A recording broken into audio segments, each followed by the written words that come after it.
Beleza? Vamos começar? Coen, suba ao palco mais uma vez. Eu vou te entregar isso aqui. Muito obrigado. Para quem não conhece, esse é Guilherme Coen, diretor nacional de arbitragem. Tenho o prazer de falar que me espelho muito, e eu sei que você também começou o seu caminho dentro da arbitragem olhando um pouco do Congresso. Então, o Coen veio a um Congresso, ele percebeu que os árbitros precisavam de um espaço tão importante quanto esse. Ele começou a revolução dentro da arbitragem, ele começou a organizar a arbitragem, ele começou a quebrar paradigmas e mandar dinossauros da arbitragem ficarem em casa, cobra muito da arbitragem, faz lives semanais ainda, está de férias agora. É bom, o árbitro brasileiro ele recebe e tem férias. Você, treinador de futebol americano, presta atenção nisso, tá? Você não recebe e não tem férias. E aí, se você ficar na palestra, toma vai ser demitida. Então, Coen, obrigado novamente, seja bem-vindo, faça um bom trabalho, bastante paciência e abra para perguntas, que é sempre bom. É a parte que eu mais gosto, né? Você viu que quando o Rossetti foi falar que a gente vai ter palestra com o Guilherme, ele deu uma risada, não sei se ele estava meio constrangido, não sei o que aconteceu. Mas bom dia para todo mundo, até para negreiros. Então, tamo junto. Bom ver vocês, tem muita gente querida aí. É legal vir aqui no Congresso para falar sobre as alterações de regra, até porque muito do que a gente vê das alterações ela é baseada no que vem da NCAA. Tá? O Rossetti fez uma pequena introdução ali, eu não vou estender muito, tá? Então estou há 13 anos na arbitragem, mas eu agradeço muito ao Rossetti, porque quando o ABFA retomou em 2021, ele me chamou para fazer parte da direção de arbitragem, e sim, a gente tirou os dinossauros da sala. Mas voltou em 21, né? Então, a gente fez muita coisa. Então, muitos dos caras que vocês falam, nossa, esse cara era uma referência para mim, esse cara é ruim.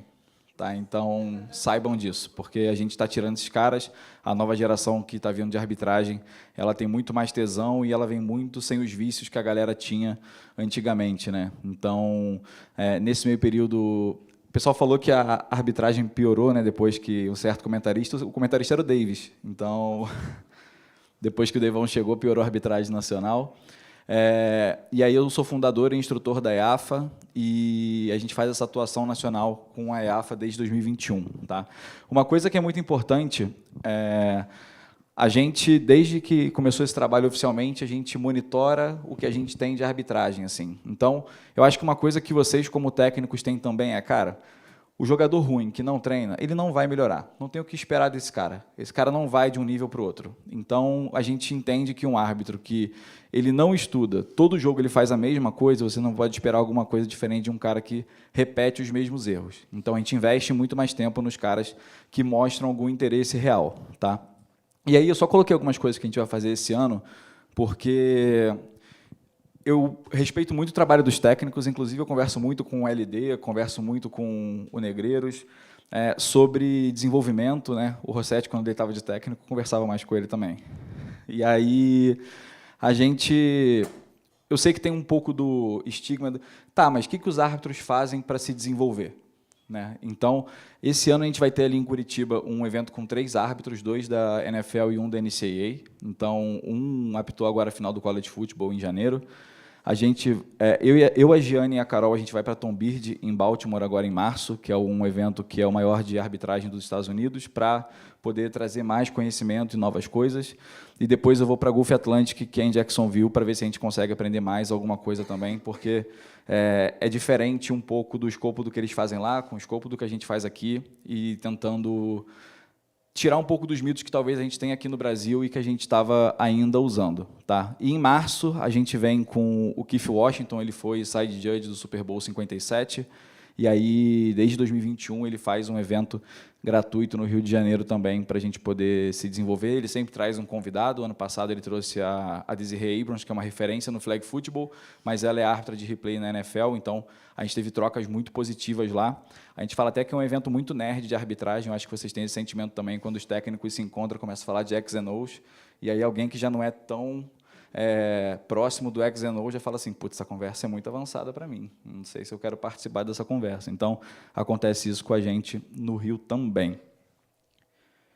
Então, a gente tem as mudanças de regra, que são alterações que são entregues pela IFAF. Então, hoje eu faço parte do grupo que propõe as alterações de regra, mas, como vocês conhecem a IFAF, tudo eles falam não.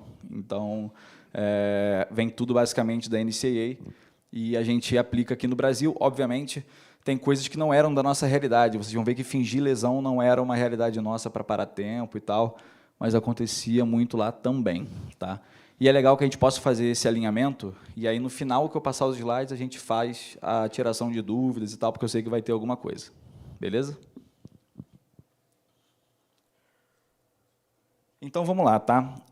A gente tem algumas alterações de regra, tá? Tem um lance, tá? O primeiro é o famoso T-signal, tá? O T-signal era quando ia ter um punch ou um kickoff, e o jogador fazia assim, saiam da bola, mas sem balançar os braços. A ausência de balançar os braços não era nada. Agora é um sinal inválido de fair catch, a gente vai ver um pouquinho mais ali na alteração. Também tem uma nova definição de chute de scrimmage, e isso influencia na legalidade da formação para vocês. Tá? Eu sei que o Rex fazia alguns alinhamentos que ficava o snapper na ponta da linha, então tinha algumas coisas que podem fazer diferença para quem usa esse tipo de formação também. Movimentos defensivos ilegais no pré-snap, isso aí é 100% Mariners, né? Então a galera... Estou brincando. Tá vendo como é que a gente assiste jogo, né? A gente sabe o que cada um faz aí de formação de certo e de errado, né? Palavras, sons e sinais que são protegidos tanto para o ataque quanto para a defesa. Tá? Então, começando com esse fair catch, chute de scrimmage, tá? Antigamente, quando o cara fazia esse sinal, então, ele abria os braços, meio que saiam da bola. Se ele pegasse a bola e retornasse, estava valendo. Tá? Só que, a partir dessa temporada, o que é o famoso T-signal, ele passa a ser um sinal inválido de fair catch. Só que, quando a gente fala sinal inválido de fair catch, é importante reforçar que não é um sinal ilegal de fair catch, é um sinal inválido. Então, o que é um sinal válido? É o sinal claro acima da cabeça. Qualquer outro sinal balançando os braços é um sinal inválido, que também mata a jogada, quando ele recebe a bola ou um companheiro. Tá? Só que, nesse caso, o T-signal, mesmo não tendo um movimento de braços, tá? A gente tem a jogada morrendo. Tá? O cara vai recuperar a bola, a jogada vai acabar e o avanço que ele ia ter, a gente vai encerrar no ponto onde ele recebe ou recupera a bola. Tá? Acho que vale só fazer um adendo. Para fins de regra, receber e recuperar, a única diferença é tocou ou não no chão. Tá? Então, fumble que tocou no chão, a gente recuperou. Fumble que foi recebido sem tocar no chão é uma recepção de um fumble. Tá? E aí, formação de chute com um caminho limpo. Tá? Qual que é a grande diferença para 2026? Tá? Na NCAA, acontecia muito deles colocarem uma formação onde o jogador ficava um jogador exatamente na linha do snapper e o snapper um pouco mais angulado, e ele jogava num espaço entre o shield. Tá?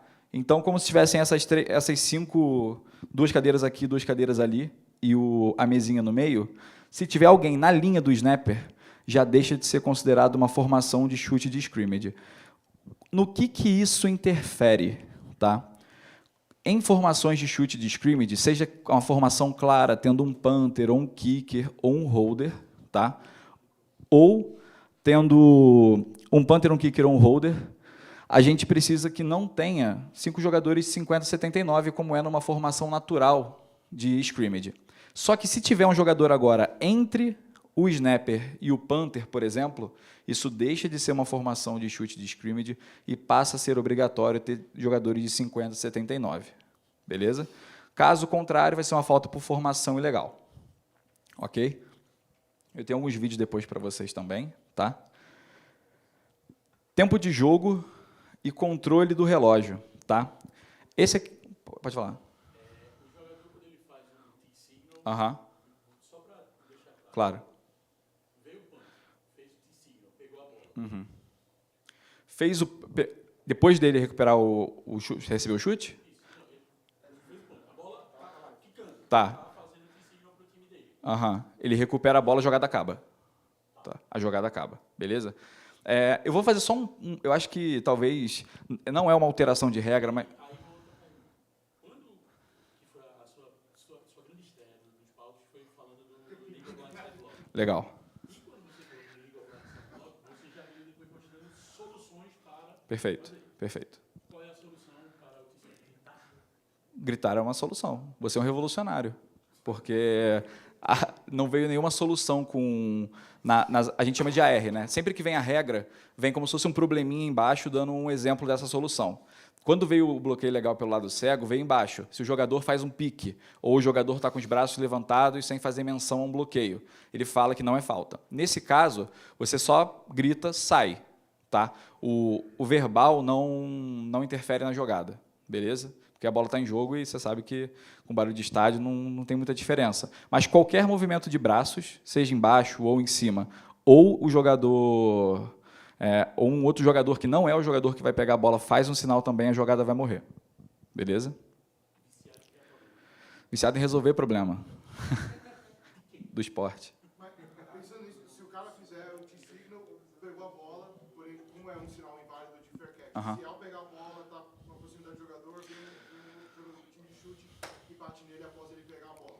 Como você falou, vai ser considerado falta ou não? Vai ser considerado falta se o apito foi... A ação foi muito prolongada ali, tá? Se foi uma ação totalmente violenta com a ação de punir, a gente vai marcar a falta, mas como vai ser uma regra que vai estar sendo implantada novamente, a gente vai tentar optar no começo por explicar, a não ser que o cara tenha realmente irritado o outro e feito propositalmente. Passou 3 segundos que ele pegou. Exatamente, exatamente. Como já era antes a recomendação, beleza? Eu acho que tem um ponto que não é sobre alteração de regra, mas eu acho que não é claro para todo mundo, que é o que é o fair catch, né? Porque já teve lances no Brasil aqui, rolou muito nos Jogos do Galo, em 2023, se eu não me engano, que o Galo fazia um onside kick chutando a bola no chão e a bola subia. Quando você chuta diretamente um onside para o chão e a bola sobe, esse toque no chão é desconsiderado. Então, se o cara está em posição de pegar a bola, vai ser falta se alguém interferir com ele. O que é o fair catch? Se eu faço um sinal de fair catch, mesmo que eu sofra um muff da bola, eu vá fazendo muff da bola, muff da bola, muff da bola, e lá na frente eu pego a bola, eu volto para o ponto lá atrás. Só que se eu tomo uma pancada a qualquer momento aqui, vai ser uma falta. Quando eu não sinalizo o fair catch, que é pegar de forma limpa, se eu faço o muff, a bola vai para frente, meu adversário pega a bola do meu adversário. Esse é o conceito do fair catch. Tá? Ficou claro? E esse direito se encerra quando a bola toca o chão. A gente, então, para essas 3 alterações aqui que eu quero mostrar para vocês, tá? A gente tem pedidos de tempo no overtime. Graças a Deus, a gente não chega no terceiro overtime na maioria das prorrogações aqui no Brasil, que já são poucas. Mas, a partir desse ano, quando a gente está no terceiro overtime, a gente só vai ter um timeout do terceiro em diante. Tá? Antigamente, você tinha um a cada período extra. Então, no terceiro, você tinha um timeout, no quarto, você tinha um timeout. Tá? Lesão após a bola pronta. Cara, felizmente esse nunca foi um problema nosso, mas na NCAA acontecia muito de os caras estavam no huddle e aí os caras queriam travar o no huddle, alguém fingia lesão. E aí não tinha nada sobre isso fora dos 2 minutos. Tá? Então a gente vai ver sobre isso também. Tá? Substituição defensiva, não sei se muitos de vocês chegaram a ver que teve um jogo de Oregon em 2024 contra o Ohio State, em que eles colocaram 12 jogadores no campo, e aí complicou para o Ohio State, e o Oregon ganhou o jogo, tanto que é muito, muito raro eles fazerem uma alteração de regra no meio da temporada, e eles colocaram, a gente vai ver um pouquinho sobre ela também. Período extra e lesões. Tá? O que acontece? Então, esse aqui é mais tranquilo, né? Não vou perder muito tempo em relação, só para vocês saberem que a partir do terceiro período extra, os times só têm um timeout. Mas na lesão, tá? Pessoal, a partir de agora é o seguinte, se tem uma lesão logo após, eu estou excluindo os 2 minutos finais, tá? Que tem regras à parte, 2 minutos finais do segundo e do quarto período. O cara acabou a jogada, já tem alguém no chão, timeout de lesão, tudo certo. Se, depois que foi dada a bola pronta para jogo, e a bola está no chão, e alguém sofre uma lesão do seu time, o seu time perde um timeout. Tá? Porque, geralmente, quem está lesionado de verdade já está lesionado no final da última jogada. Ele não está pensando se ele está machucado ou não. Se a bola está pronta para jogo e ele se machuca, perde um timeout. Qual o grande ponto aqui? Guilherme, eu não tenho mais timeout. Falta por atraso de jogo. 5 jardas de penalidade. Tá? E aí, como é que isso se aplica também nos 2 minutos finais? Você perde o seu timeout e, caso tenha sido o único motivo de parar o relógio da jogada, vai ter a subtração de 10 segundos, caso o outro time queira. Tá? E como você não tem timeout, você não tem como nem evitar a subtração de 10 segundos. Aqui tem o lance de Oregon. Tá? Você vê aqui que tem 12 jogadores naquela tela. E o que acontece a partir de agora? Dentro dos 2 minutos finais, se tiver uma falta da defesa por 12 jogadores em campo, em que claramente eles tenham alinhado 12 jogadores em campo, e a jogada acontece, o time adversário aplica as 5 jardas de penalidade da substituição ilegal e, no final, volta o relógio para o que estava no começo da jogada. Tá? Então, isso é uma maneira de impedir que os times ganhem uma vantagem com uma substituição ilegal. Mas, Guilherme, o meu 12º jogador estava saindo de campo e aí ele saiu durante a jogada e tal. Segue a vida normal, não volta o relógio se ele estava tentando sair de campo. Se tinha 12 jogadores alinhados, efetivamente, tá? A gente vai ter a volta do relógio. E no alinhamento sobre o snapper, tá? O que acontece, tá? Em quartas descidas, todo mundo sabe que você não, em jogadas de chute você não pode alinhar um jogador na frente do snapper. Acho que isso é sabido por todo mundo, né?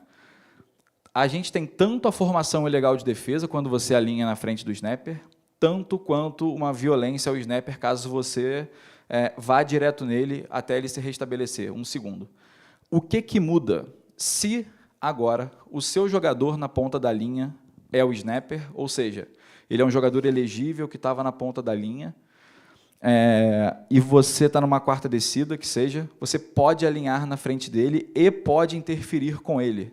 Tá? Então, a regra só protege o snapper agora se ele não for o jogador da ponta da linha. Ok? E aí, uma coisa que é muito interessante, esse vídeo do Cruzeiro foi um bom aprendizado, acho, para todo mundo. Né? O jeito que está aqui, se eu não me engano, meu professor Lucas Rossetti pode me confirmar, é um snap legal no flag. O cara está de lado para fazer o snap. Pode, não pode?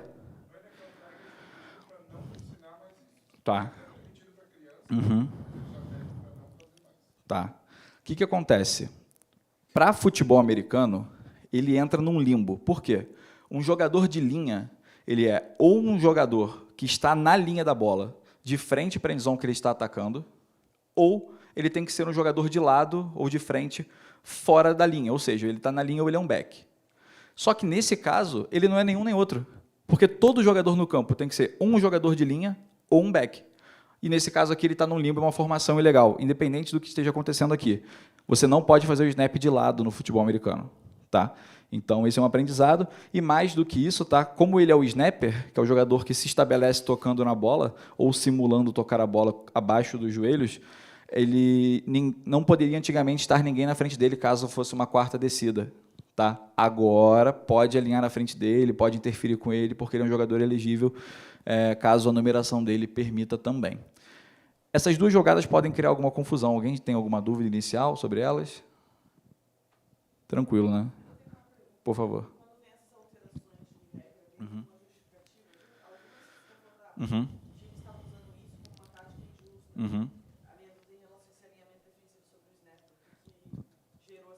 Porque os ataques, eles tinham uma vantagem, que, por exemplo, o cara era o snapper, ninguém poderia, por exemplo, fazer uma press nele, porque o ataque ganhava uma vantagem pela regra.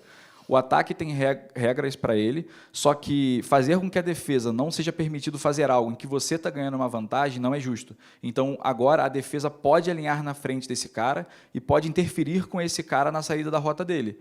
Então, isso dá à defesa agora uma condição de igualdade nesse tipo de formação. Então, se for um alinhamento de field goal, claro, e esse cara estiver na ponta da linha, também pode alinhar nele e pode ir para cima dele. Estando na ponta da linha. E aí, se ele estiver em posição regular de snap, o snap pode ser lateral, tranquilamente? Não. O jogador nunca pode fazer o snap lateralmente. Ele pode, eu digo lateralmente, ele estar de lado. Se ele estiver de frente e fazer... Pode. Se for um movimento único para trás. Beleza? Essa aqui é boa. que acontece? O conceito de quarterback, eu vou fazer uma provocação, eu duvido que a gente tenha 15 quarterbacks de elite no Brasil. É uma afirmação válida? Parece aquele vídeo do Instagram, né? Eu consigo 3 quarterbacks de elite no Brasil. Eu consigo 4. Então, a gente não tem muitos, né? Cada vez mais no college football, e isso se aplica à NFL para um futuro próximo também, cara, é muito difícil você ter quarterbacks bons. Vide a final da conferência, né? Pô, entrar um Stidham para um Bo Nix tem um gap muito grande. Cara, o que acontece aqui, tá? A partir de agora, se o quarterback ainda estiver na tackle box, em posição de passador, e ele tomar uma pancada na cabeça, independente se ela seja targeting ou não, vai ser uma falta por violência ao passador. Tá? Então, eu fui tentar bloquear o passe. Ele está em posição de passador, ele tomou pancada na cabeça, depois ele corre, é uma violência ao passador. Se ele estiver em posição de passador, dentro da tackle box. Tá? Guilherme, você gosta disso? Eu não gosto disso, mas eu não faço regra, né? Eu só aplico. Então, infelizmente, é o que tem para hoje. Tá? E por que eles adicionam isso? Para diminuir também os contatos na cabeça. Geralmente, as regras da NCAA vêm com algumas estatísticas para eles lá, para a gente só vem a regra. Tá? Então, eles não querem que seja possível bater na cabeça de um quarterback porque ele está na postura de um jogador indefeso. E essa postura faz com que ele esteja vulnerável e possa ser uma falta. Beleza? E aí, se bater na cabeça dele, ele pegou o alto, tentou um passe, ponto que terminou a jogada. Exatamente. Isso é um ponto legal para trazer para vocês, que é o seguinte, sempre que a gente tem uma falta pessoal ou conduta antidesportiva, porque são coisas diferentes, eu sei que a galera confunde, e a jogada acaba à frente do ponto do snap, a gente aplica do último ponto. E assim, por que a gente fala do último ponto?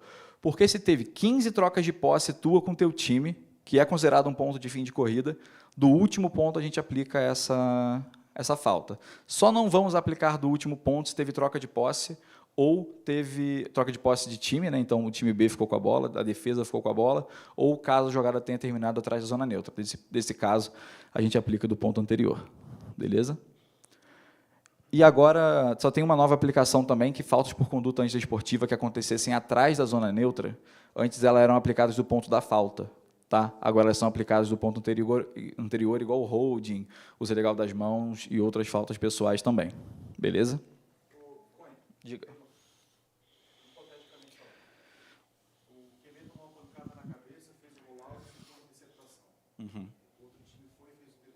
Vai aplicar do ponto anterior. É tipo uma free play. É um bom coaching point nesse caso aí. É uma baita free play.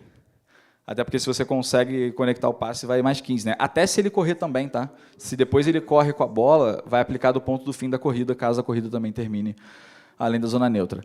Nesse impacto para a gente, tá? A gente vai ter alguns pontos adicionais, né? Eu acho que todo jogador, quando ele está no campo, ele faz as leituras dele, né? E a gente, na arbitragem, a gente tem o que a gente chama de rotina pré-snap. E aí, na rotina pré-snap, a gente adiciona essas informações de hoje, e aí uma coisa que a gente vai fazer muito no começo da temporada é conversar com vocês sobre as alterações de regra também. Óbvio, esse aqui não vai ser o último meio de comunicação sobre as alterações, a gente vai fazer live, post, tudo para tentar que a comunidade saiba mais sobre isso. E caso depois vocês ainda permaneçam com dúvida, pô, o cara se machucou na Augusta? Bom dia. Já veio de fábrica. E aí a gente tem essa padronização nacional, né? Então todo mundo que sai daqui hoje sai como um pouco responsável por replicar esse conhecimento com os times. E não sei se vocês têm o meu contato, mas sempre vai ter um árbitro perto de você que vai saber essa alteração, é o que eu espero também, né? Diga. Quando você vai passar isso para os árbitros?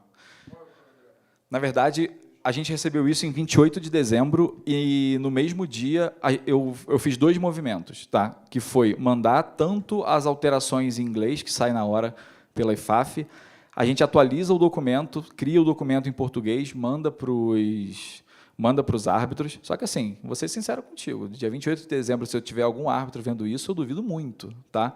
mas a nossa parte foi feita. Tá? Então, nos programas de pré-temporada de todas as associações, a gente adiciona isso, nos cursos de formação a gente adiciona isso também, para que esteja todo mundo na mesma página. Tá?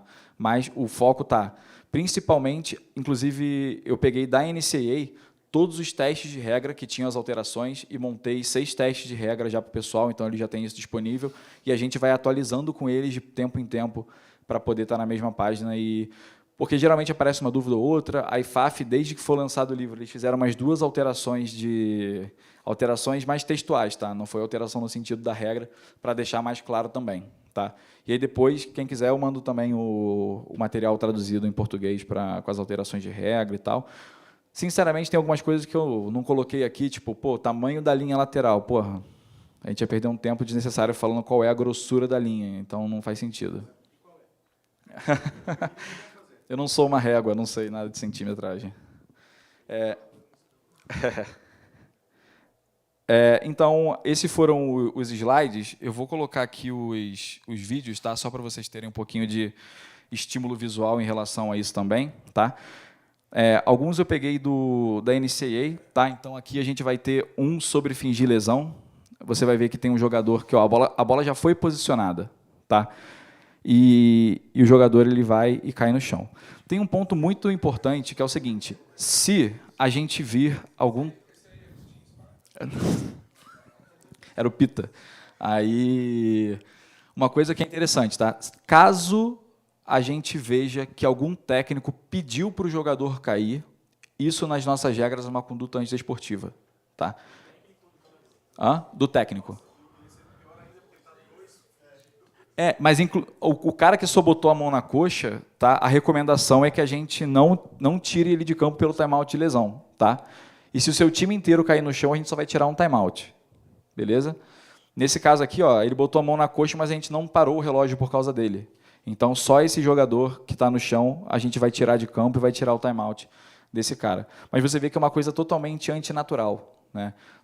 Inclusive, eu não sei se vocês já viram, mas tem um guia de boas práticas para técnicos no livro de regra, né? Coisas que você não deve ensinar. O LD não leu, né? Então, brincadeira. Gui te ama. A gente tem aqui mais outros lances. Tá? Lá em cima, o cara entrou no campo só para se jogar no chão. Tá? E aí você vê que a bola já estava posicionada também. Só para fim de curiosidade, hoje, no college football, eles podem fazer a revisão. Tá? Se a bola já estava no chão quando teve o pedido de timeout para esses fins. Aí aqui é o que eu tinha falado para vocês sobre a formação de chute scrimmage. Tá? Esse snapper mais angulado, e é uma coisa muito interessante isso aqui. Por quê? Eu não sei se vocês sabem, mas o chutador, quando ele está fora da tackle box, ele perde a proteção dele para ser um jogador que não pode receber o chute. Né? Só que, como os técnicos adoram achar uma brecha na regra, né, não existia... o texto era pegar a bola e sair da tackle box. Mas ela não falava o que acontecia se você já recebesse a bola fora da tackle box. Então, eles começaram a considerar eles já como jogadores que podem receber o contato. Tá? Aí você... Se tiver fora da tackle box. Inclusive, o seu Panther sabe bem. No Brasil Bowl rolou uma dessa. Eu não estou te pegando para Cristo, não, tá?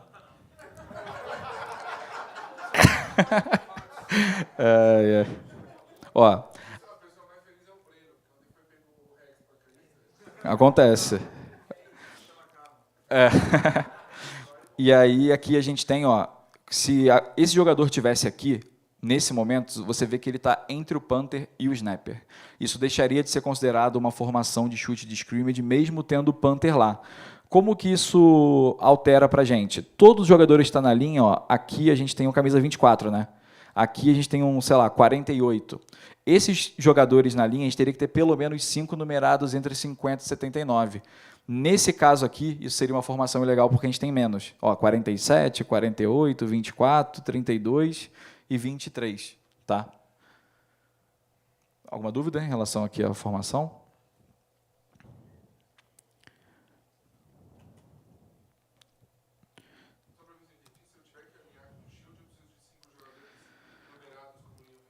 só se você colocar alguém entre o punter e o snapper. Por exemplo, aquele gap que tem entre o punter e o snapper, ele não é considerado alguém no meio, porque tem um espaço entre o... Eles estão... Opa! Sorry. A gente tem aqui os jogadores mais abertos. Tem um espaço claro entre o punter e o snapper. Aqui, nesse caso, você está vendo que tem o snapper e tem um cara literalmente entre eles. Entendeu? Então, se tiver alguém entre esses caras, deixa de ser uma formação de chute de scrimmage. O que vocês fazem normalmente, ter um espaço para a bola passar entre o punter e o snapper, continua sendo legal. Tá? Não, não. Vai ser só caso você tenha alguém entre o punter e o snapper. Aí aqui o do T-Signal, tá? Você vai ver que esse cara aqui na parte de baixo do vídeo, número 0, ele vai fazer um T-Signal. Ó, ele abre os braços e vê, não tem nenhum movimento, ele só abre os braços. Pela regra nova, a jogada vai ser morta no ponto da recuperação, como foi um fair catch dentro da end zone, a gente vai para a jarda 25. Tá? E aqui tem outro ponto que a gente que tem na nossa regra e não tem na regra da NCAA, quando esse jogador aqui começa a caminhar desse jeito, para a gente ele desistiu da jogada. Então a jogada vai ser morta ali também. Então, quando os jogadores na imediação da bola acreditam que a bola está morta, a bola está morta. Então, para a gente, a jogada acaba aqui.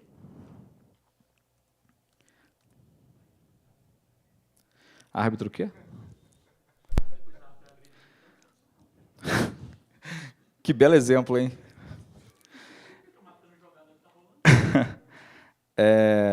Aqui, esse é um lance que teve em 2024, que foi um targeting. Tá?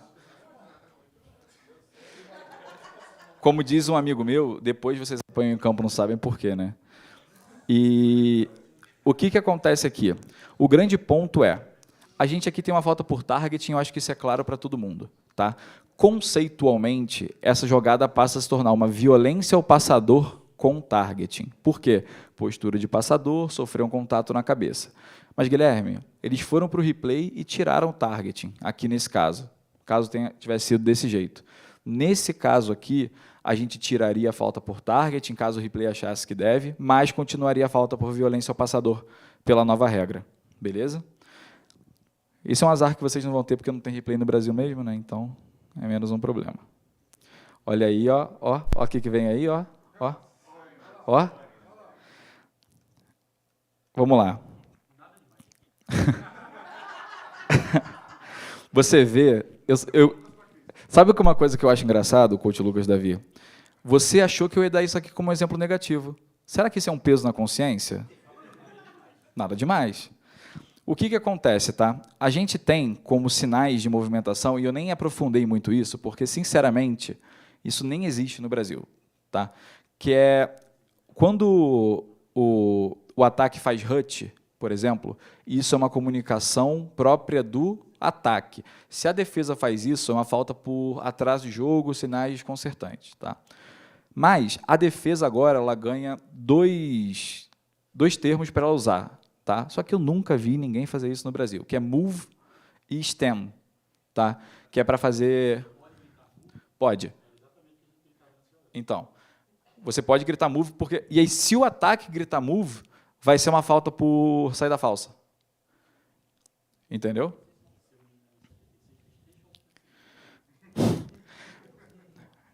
Mas tem um ponto muito importante aqui, tá? Uma coisa que não é uma alteração de regra, mas eu acho que, como a gente está aqui com muitas mentes pensantes, eu acredito que isso aqui vale muito o reforço, tá? O jogador de defesa ele tem que fazer o shift dele, ou seja lá como vocês vão chamar, de uma forma natural, tá? Quase toda a linha do Mariners aqui, ela faz um movimento natural. Então, você vê que os jogadores eles vão dar um passo para a zona neutra, coisa desse tipo. O 93 aqui, ele gera uma confusão para a arbitragem. Por quê? Não é para fazer um movimento de shift, pulando, jogando os braços como se você fosse correr. Essa não é uma ação natural de jogo. Então, a recomendação é, caso seja muito claro que teve um movimento muito excessivo aqui pelo 93, com muito balanço de braço, o que a gente não achou que foi tanto, a gente daria uma falta aqui por atraso de jogo, sinais desconcertantes pela defesa. Beleza? Show de bola. Alguma dúvida aqui nesse lance? Tranquilo? Por favor. Esse aqui?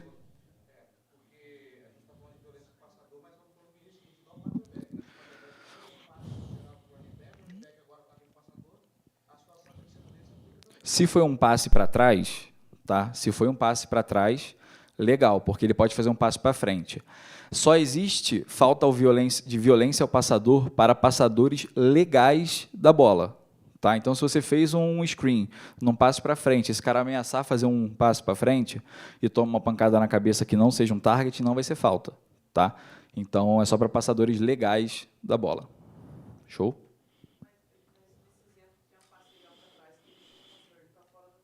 Uhum. Não. Nesse caso sim. Tá? Nesse caso sim, mas faltas de violência ao passador não são excludentes até com o box, só se ele tiver em postura. Tá? Sim, aí sim. Aí sim.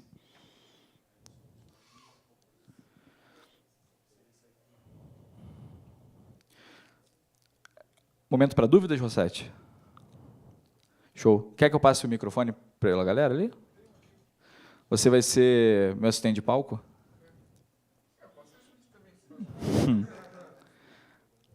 É que tem duas coisas que todo mundo acha que é fácil ser, né? Que é técnico e árbitro, né? Então, a gente está no mesmo barco. Árbitro é bem mais fácil. Bem mais fácil, né? É que você ganha, né? Então, você pode errar e ainda recebe no final. E tem férias. Talvez você tenha que lutar mais pelos teus direitos, né? Eu estou tentando, mas a galera prefere dar seletiva no dia do congresso. Pessoal, aquele momento maravilhoso de dúvidas, reclamações, coisas que aconteceram com você na temporada passada. Com certeza vai ter, né? Não, porque teve um jogo que você apitou meu... Em Curitiba? Peraí. Entendi. Usa o microfone. Não, é porque ele está falando disso tem 3 meses. Teve um jogo que você apitou meu, em Curitiba, que teve um lance igual a esse. Se defenda para o público aí. Que pô, com certeza. Deixou um jogador... O cara vai ser pai e tu deixou ele acontecendo com ele. Então, até hoje, eu não vi no livro de regras nada sobre paternidade. Tá? Então, cara, eu vou tentar achar o vídeo aqui que eu estou com as playlists abertas, tá? Quer me mandar?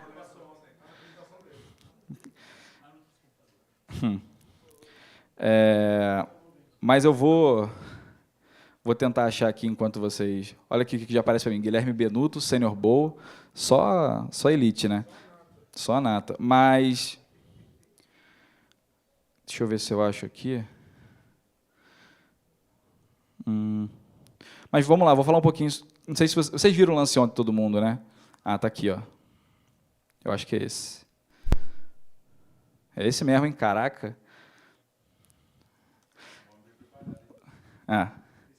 Eu sabia que a gente ia chegar nesse momento, né? Vamos lá, primeira coisa, tá? Eu não, em nenhum momento, eu desconsiderei que a gente tivesse dúvida sobre esse lance, tá? Então, eu acho que eu sempre conversei muito com a maioria dos técnicos de uma forma até humilde, do tipo, cara, eu não estou sempre certo, mas também não estou sempre errado, né? Então, eu acho que o grande ponto aqui é o seguinte, é uma jogada que a gente chama de jogada única, né? Acho que ninguém nunca tinha visto, por exemplo, uma estética de jogada como essa exatamente.